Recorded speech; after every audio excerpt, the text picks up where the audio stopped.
Dear students, आज के इस लेक्चर में हम 12वीं क्लास का गणित का पहला अध्याय संबंध एवं फलन के बारे में पढ़ेंगे।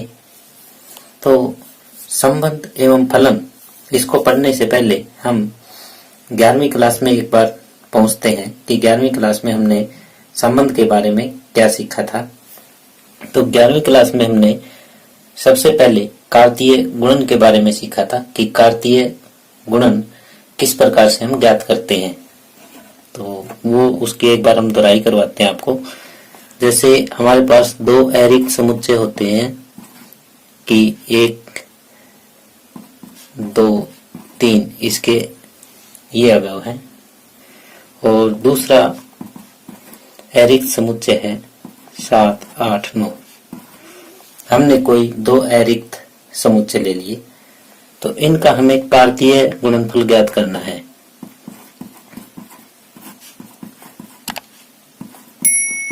तो कैसे ज्ञात करते थे हम? इसको a गुणा b से दर्शाते थे, और ये इस टाइप से कि पहला अवयव पहले इन तीनों के साथ क्रमित युग्म में आएगा, 1, 7, 1, 8, 1, 9। इसी तरह से दूसरा अवयव तीनों के साथ आएगा, 2, 7, 2, 8, 2, 9। इसी तरह से तीसरा अवयव भी तीनों के साथ आ जाएगा, 3, 7, 3, 8 और 3, 9। तो इस तरह से हम कार्तीय गुणन ज्ञात करते थे। तो यहाँ पे जो पहला अवयव है, पहला अवयव पहले समुच्चय का होता है,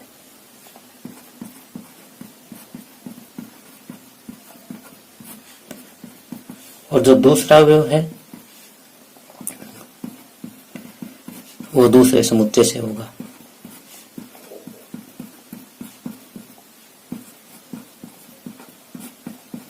तो ये जितने भी क्रमित युग्म है सब में ऐसा ही है कि पहला अवयव पहले समुच्चय से है, दूसरा अवयव दूसरे समुच्चय से है, पहला अवयव पहले समुच्चय से, दूसरा अवयव दूसरे समुच्चय से है, सभी क्रमित युग्मों में। कार्तीय गुणन के बाद हम इस बात पे चलते हैं कि संबंध क्या होता है। संबंध क्या होता है? संबंध जो है वो हमेशा दो वस्तुओं के बीच में होता है। ये आपको विशेष तौर पे ध्यान रखनी है कि संबंध हमेशा दो वस्तुओं के बीच होता है।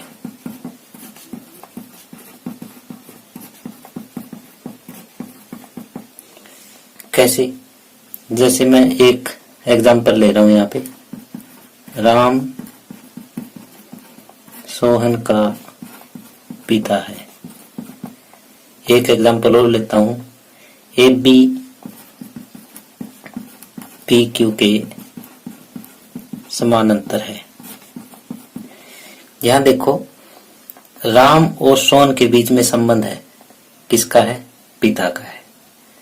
यानी यहाँ पे दो आदमी हैं और उनका आपस में संबंध है।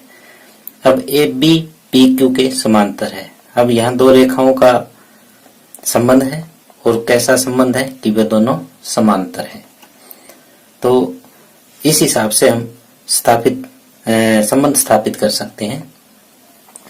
और जैसा हमने ये दो समुच्चय लिए थे, अब इनके बीच में किस तरह से संबंध स्थापित होगा ये दर्शाते हैं।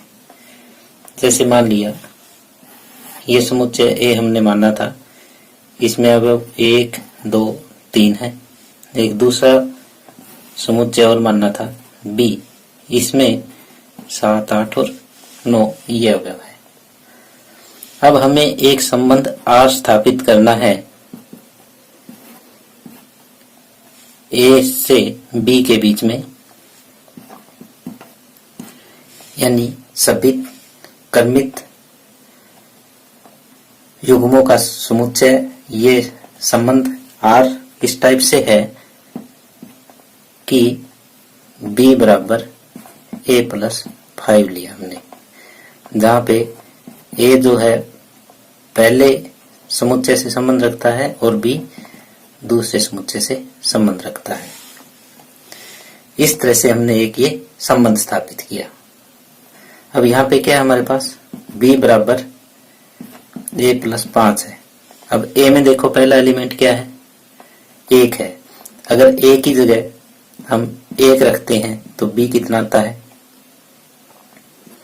1 और 5 6। अगर a की जगह 2 रखते हैं तो b की जगह कितना आएगा, 7। अगर a की जगह 3 रखते हैं तो b की जगह आ जाएगा 8। तो यहाँ पे पहला जो क्रमित युग्म है वो ये आया 1 6, दूसरा क्रमित युग्म आया 2 7 और तीसरा क्रमित युग्म आया 3 8। अब ये देखो पहला अवयव जो है वो a में होना चाहिए और दूसरा अवयव b में होना चाहिए। तो यहाँ देखें कि पहला अवयव तो a में है लेकिन 6 b में नहीं है, तो ये इसका संबंध नहीं होगा। अब दूसरा देखते हैं कि a में 2 है b में 7 है, तो ये संबंध है। तीसरा a में 3 है और b में 8 है, ये भी संबंध है। तो इसके जो संबंध बने वो कौन कौन से बने, r के बराबर जो संबंध आए वो एक तो 2 और 7 बना है और एक 3 और 8 बना है।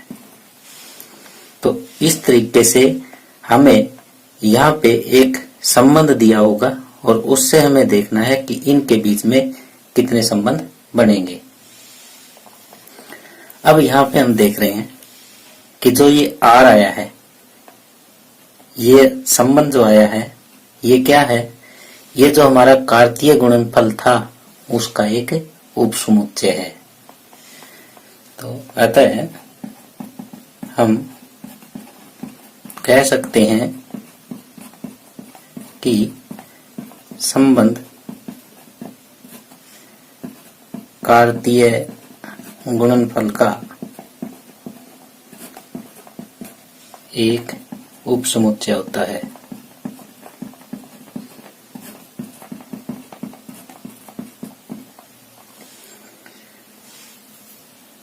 डियर स्टूडेंट्स, हमने 11वीं क्लास में भी संबंध पढ़े थे और अब 12वीं क्लास में भी पढ़ रहे हैं, लेकिन इन दोनों में डिफरेंस है। वो डिफरेंस क्या है ये चीज हम आपके साथ डिस्कस कर रहे हैं कि जैसे 11वीं क्लास में हमने जो पढ़ा वो ये था कि हमारे पास 2 समुच्चय होते थे, A और समुच्चय B,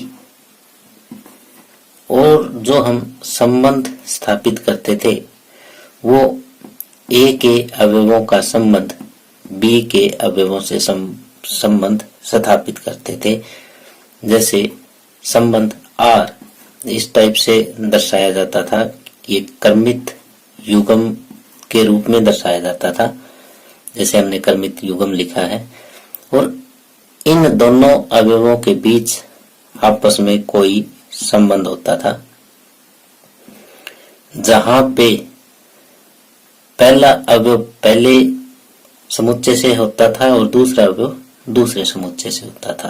यानी पहला अवयव पहले समुच्चय से संबंध रखता था और दूसरा अवयव दूसरे समुच्चय से संबंध रखता था। लेकिन अब क्या है 12वीं क्लास में ये है कि हमारे पास B की जगह भी A है, समुच्चय B की जगह भी समुच्चय A ही है। यानी जो यहाँ पे अवयव है वो ही सेम अवयव यहाँ है, सिर्फ आपको इतना ही ध्यान में रखना है। तो यहाँ जो संबंध स्थापित होगा वो इस टाइप का होगा, वो क्रमित युग्म के रूप में तो होगा और इनका भी आपस में रिलेशन होगा, लेकिन ये दोनों के दोनों जो है ना वो A से ही संबंध रखते होंगे। यानी जो पहला अवयव है वो भी A से संबंध रखता है और जो दूसरा अवयव है वो भी A से ही संबंध रखेगा। सिर्फ इतना ही अंतर है कि यहाँ 11वीं क्लास में 2 अलग अलग समुच्चय होते थे और 12वीं क्लास में दोनों समुच्चय सेम रहेंगे। आगे है संबंधों का प्रकार। संबंध कितने प्रकार के हो सकते हैं? तो पहला प्रकार है रिक्त संबंध। हम जानते हैं कि जिस तरह से रिक्त समुच्चय होता है, रिक्त समुच्चय क्या होता है कि ऐसा समुच्चय जिसमें कोई भी अवयव ना हो, वो रिक्त समुच्चय कहलाता है। उसी तरह से हम देखें कि रिक्त संबंध, तो ऐसा संबंध जिसमें कोई भी क्रमित युग्म ना हो, वो रिक्त संबंध कहलाता है। हम समझने के लिए ये लिख सकते हैं कि ऐसा संबंध जिसमें कोई भी क्रमित युग्म न हो, रिक्त संबंध कहलाता है।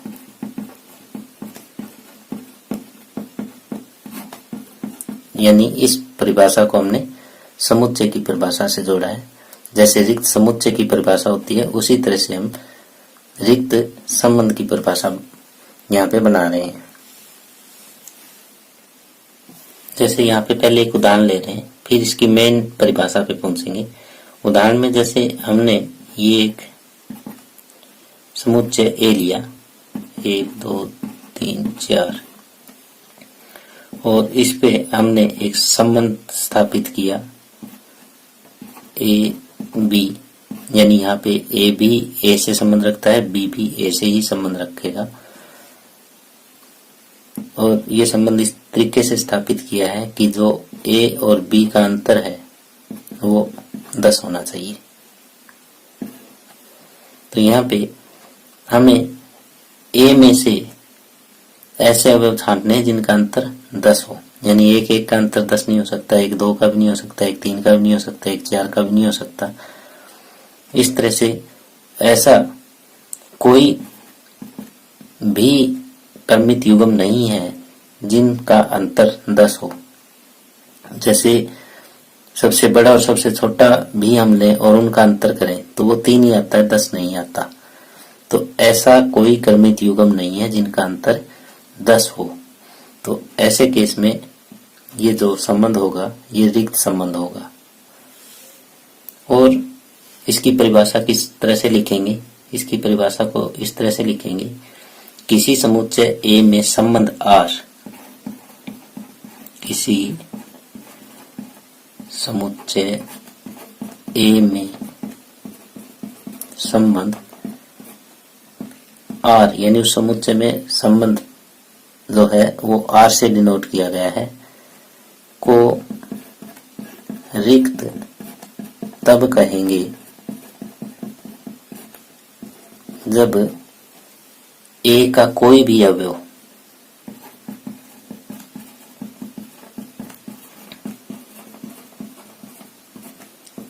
ए के किसी भी अवयव से संबंधित न हो।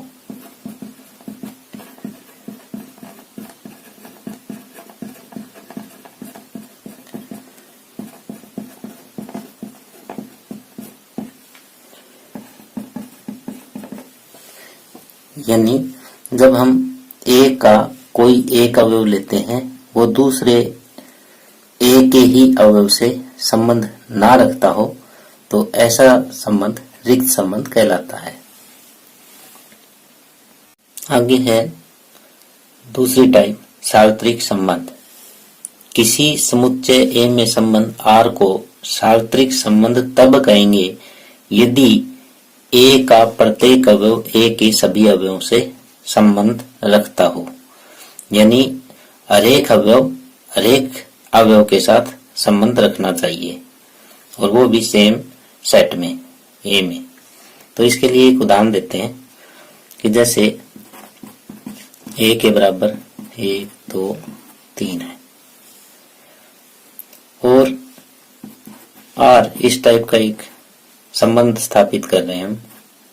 ए बी ए से संबंध रखता है, बी भी ए से संबंध रखता है, और यहाँ पे b-1 पूर्णांक है।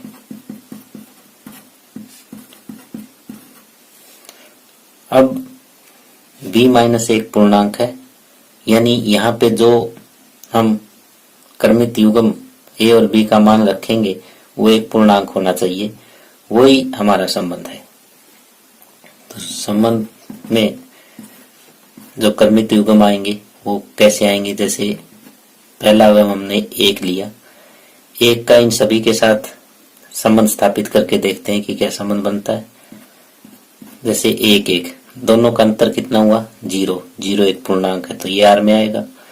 फिर हम दूसरा लेते हैं कि 1 2, तो यहाँ पे भी इनका अंतर एक पूर्णांक है। फिर 1 3, यानी पहले अवयव का हमने तीनों अवयवों के साथ संबंध दिखाया है जो कि सत्य है। अब दूसरे का पहले के साथ ये भी एक पूर्णांक बनेगा अंतर, दूसरे का दूसरे के साथ इनका अंतर भी एक पूर्णांक है, दूसरे का तीसरे के साथ ये भी अंतर एक पूर्णांक है। अब तीसरे का पहले के साथ ये भी पूर्णांक, तीसरे का दूसरे के साथ ये भी पूर्णांक और तीसरे का तीसरे के साथ ये भी पूर्णांक। यानी यहाँ हमने क्या देखा, हमने ये देखा कि a के प्रत्येक अवयव का संबंध a के सभी अवयवों के साथ है। यानी अगर हम एक रो a भी करें तो वो भी यही सेम चीज आएगी, यानी a का कार्तीय गुणनफल a के साथ करें तो वो भी सेम चीज ही आएगी। अगर कार्तीय गुणनफल और जो संबंध है वो अगर बराबर है तो इसका मतलब जो संबंध है वो सार्वत्रिक संबंध है। तो यहाँ हम देख रहे हैं इनकी कार्तीय गुणा करके कि वो भी सेम यही आई। तो अगर आपका संबंध कार्तीय गुणन के बराबर है तो इसका मतलब ये है कि ये सार्वत्रिक संबंध है। समतुल्य संबंध यानी रिफ्लेक्सिव। समतुल्य संबंध कोई भी संबंध कब कहलाएगा ये हमें देखना है। तो समुच्चय A पे परिभाषित संबंध R, समुच्चय A पर परिभाषित संबंध R समतुल्य कहलाएगा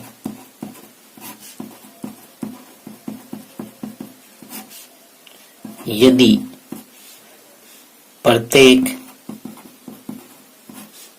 A अगर A से संबंध रखता है तो A R से संबंध रखेगा। यानी जितने भी अवयव A में हैं उन सभी के लिए A R से संबंध रखेगा, यानी पहला अवयव और दूसरा अवयव दोनों सेम होने चाहिए। अब दूसरा है सममित यानी सिमेट्रिक। ये भी इसी तरीके से लिखेंगे कि समुच्चय A पे परिभाषित संबंध R, समुच्चय A पर परिभाषित संबंध R सममित कहलाएगा यदि प्रत्येक, इसमें दो लेंगे हम, A1 A2 अगर A से संबंध रखता है के लिए, अगर A1 A2 R से संबंध रखता है, इससे हमें क्या प्राप्त हो, इससे यह प्राप्त हो कि A2 A1 भी R से संबंध रखेगा।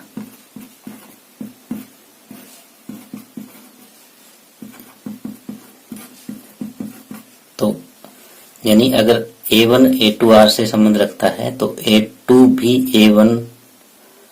A1 भी R से संबंध रखता होना चाहिए, तभी ये सम्मित है, अदरवाइज सम्मित नहीं है। अब तीसरा है सकारात्मक यानी ट्रांजिटिव। यही बात सेम यहाँ पे लिखेंगे जो परिभाषा शुरुआत करने की है कि समुच्चय A पर परिभाषित संबंध R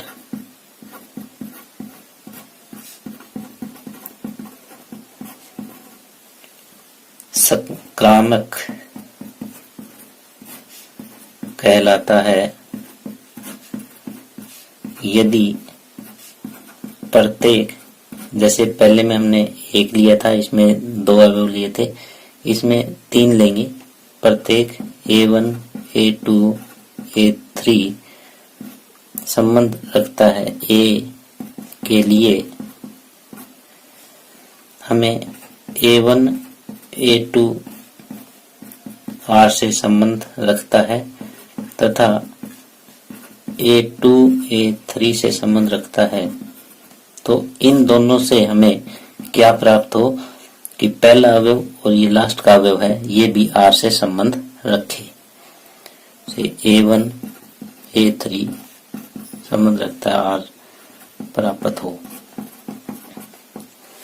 यानी इसमें तीन अवयव हम लेंगे। पहला दूसरा R से संबंध रखता है, दूसरा तीसरा भी R से संबंध रखता है।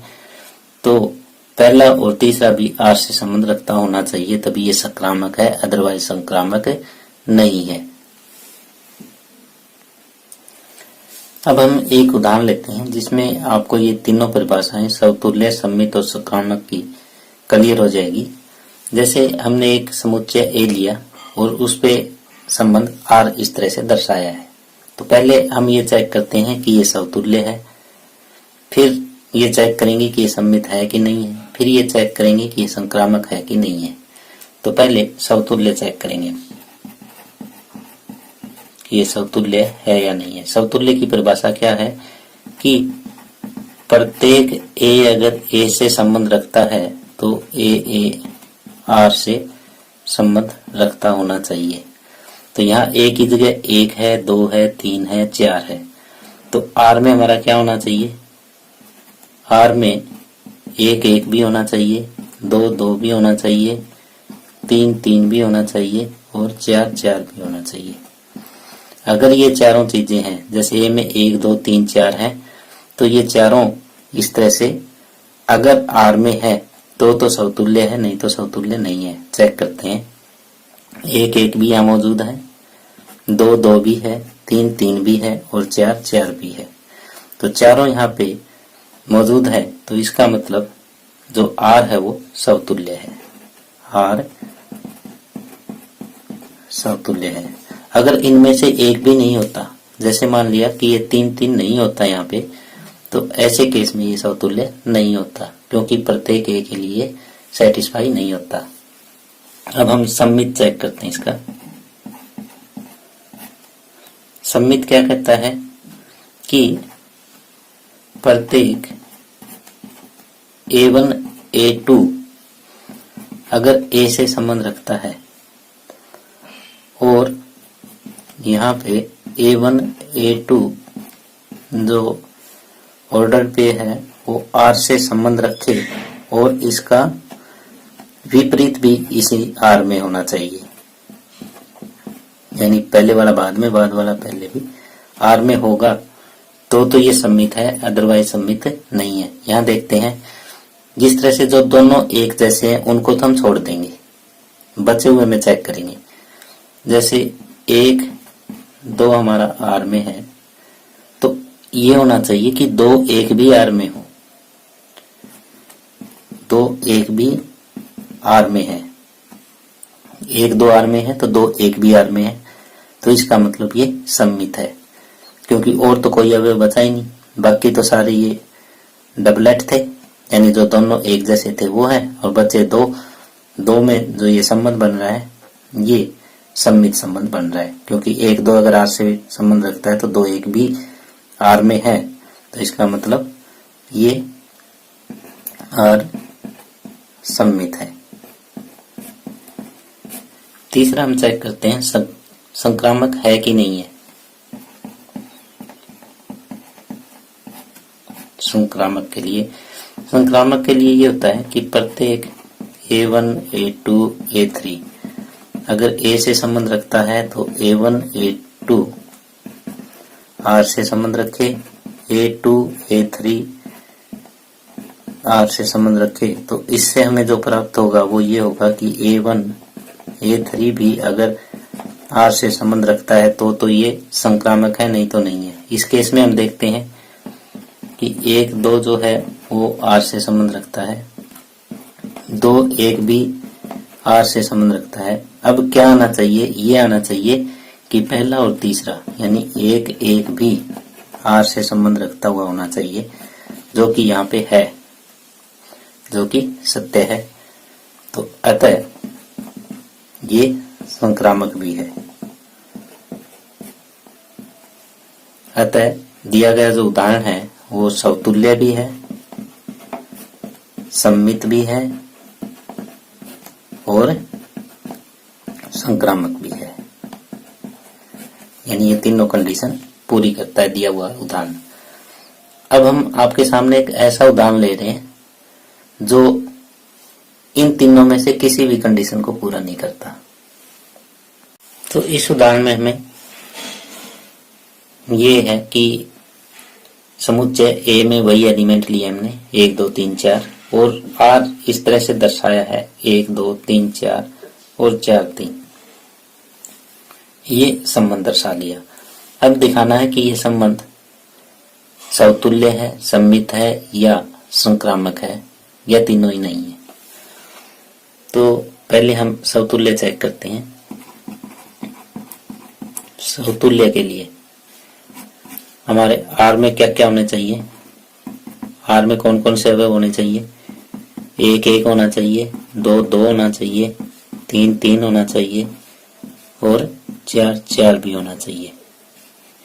ये अवयव होने चाहिए क्योंकि यहाँ पे ये 4 दे रखा है। तो यहाँ पे हम देख रहे हैं तो न तो 1 1 है, न 2 2 है, न 3 3 है, न 4 4 है। तो यहाँ 1 भी नहीं है, तो ये समतुल्य नहीं है।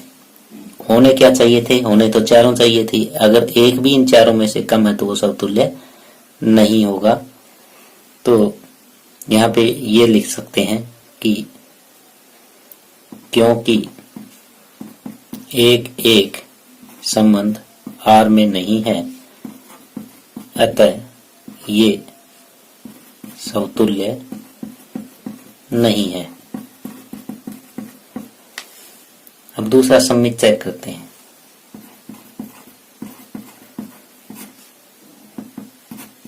सम्मित चेक करने के लिए जैसे हमारे पास 1 2 R में है तो क्या होना चाहिए था, ये होना चाहिए कि 2 1 भी R में हो। तो ऐसा यहाँ पे नहीं है, 2 1 R से संबंध नहीं रखता। 1 2 तो R से संबंध रखता है, लेकिन इसका जो विपरीत है वो R से संबंध नहीं रखता। तो अतः यह संबंध सम्मित भी नहीं है।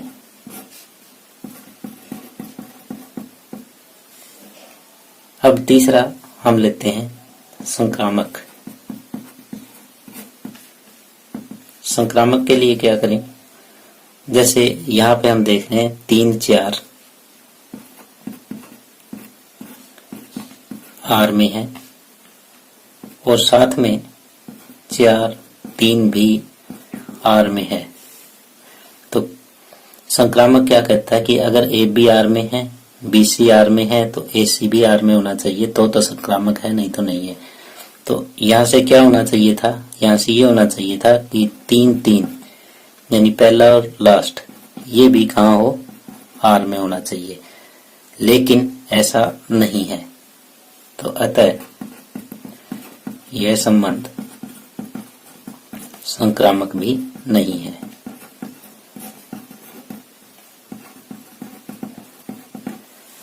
तो यहाँ पे हमने 2 उदाहरण लिए।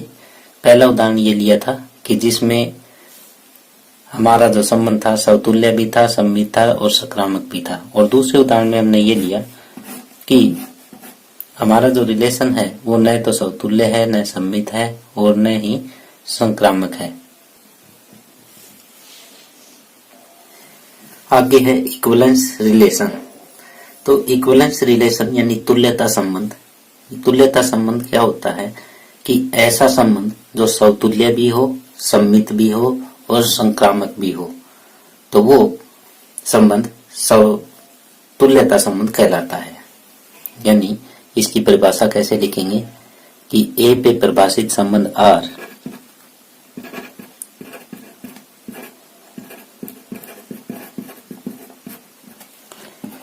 संबंध आर तुल्यता संबंध कहलाता है।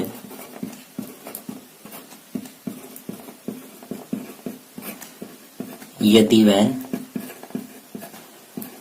समतुल्य हो,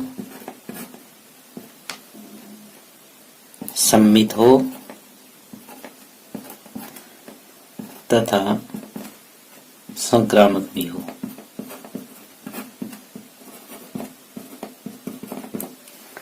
तुल्यता संबंध किसे कहेंगे? ऐसा संबंध जो समतुल्य, सममित और संक्रामक तीनों हो, वो तुल्यता संबंध कहलाता है, यानी इक्विवेलेंस रिलेशन कहलाता है।